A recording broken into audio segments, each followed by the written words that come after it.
Bienvenue à New York. Quelque chose à déclarer? J'ai l'intention de tendre un câble entre les deux tours du World Trade Center et marcher dessus. Ha! Bonne chance! Où que j'aille et quoi que je fasse, j'étais toujours en quête de l'endroit idéal pour tendre mon fil. Wow. J'ai besoin de ton aide pour y arriver. J'ai les gens qu'il vous faut.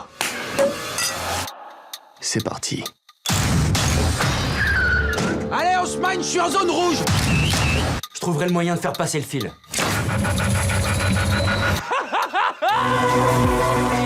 Ce mec est manifestement cinglé. On est là pour le regarder se tuer.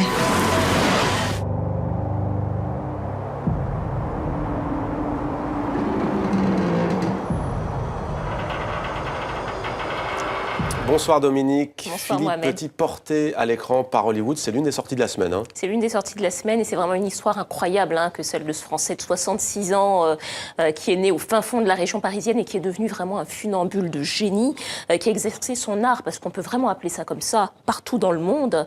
Et son exploit le plus célèbre, incontestablement, c'est ce qu'il a fait, justement, ce qu'on voit. Le 7 août 1974, il se met en tête de faire la traversée entre les deux tours jumelles qui n'existent plus depuis. Alors, il a été arrêté, comme à chaque fois, parce que c'est toujours un défi aux lois et aux règles. Et à chaque fois qu'on demande à ce monsieur, mais pourquoi avoir fait ça? Eh bien, il répète invariablement qu'il n'y a pas de réponse à cette question, si ce n'est que l'envie de défier et l'envie d'avoir toujours plus de créativité. C'est justement cet hymne à la créativité, à la liberté que le réalisateur Robert Zemeckis a voulu montrer dans ce film. On l'écoute. Toute personne ayant une envie de créativité ressent forcément en elle, à un moment donné, ce besoin de tout faire sortir. C'est là toute l'histoire de Philippe. Sûrement. Et on programme également, Dominique, la baie de New York cette fois. On part plutôt de la baie de New York à celle d'Alger, où s'ouvre demain le SILA, le Salon international du livre d'Alger. Absolument, c'est la 20e édition de ce grand salon. Ce grand salon, près de 1000 exposants venus de 46 pays. Alors cette année, les organisateurs espèrent dépasser le 1,5 million qu'on avait presque atteint lors de la dernière édition. Alors cette année, la France est l'invité d'honneur. On va tout de suite retrouver Slimane Zeguidour, qui est sur place à Alger, au Palais des Expositions des Pins Maritimes. Bonsoir Slimane. Bonsoir Slimane. Alors le salon ouvre demain, est-ce qu'il y a déjà un peu d'effervescence? Est-ce que les auteurs sont déjà arrivés à Alger?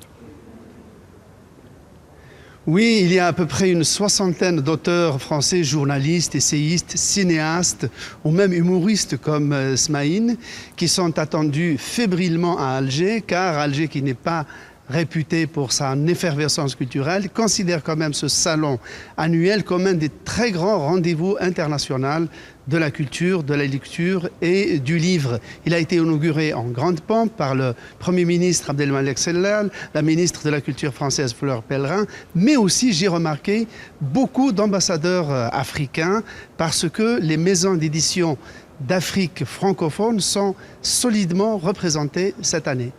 Alors, est-ce qu'on sait déjà quels sont les auteurs les plus en vue? Et d'ailleurs, est-ce qu'on sait s'il y a eu de la censure? Alors, les auteurs, disons, les plus en vue, il y a Régis Debray pour son dernier roman, Madame H. Il y a la journaliste et essayiste Laure Adler qui vient pour un livre de témoignages personnels sur François Mitterrand. Il y a l'islamologue et arabisant Gilles Kepel. Il y a le journaliste René Bachmann, un ancien du Nouvel Observateur qui travaille aujourd'hui au journal web Mediapart. Donc ils sont là, ils vont signer. Quant à la censure, les organisateurs nous disent que sur les 25 000 titres qui sont proposés cette année au Chalon, eh bien, seule une centaine ont été carrément mis à l'index et de façon, d'ailleurs, totalement assumée.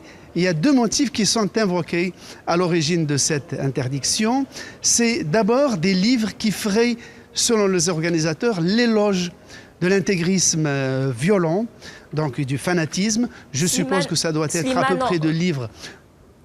Slimane, en un mot Oui. peut-être, on imagine que c'est une façon de réchauffer les relations entre la France et l'Algérie, ce salon. D'un mot.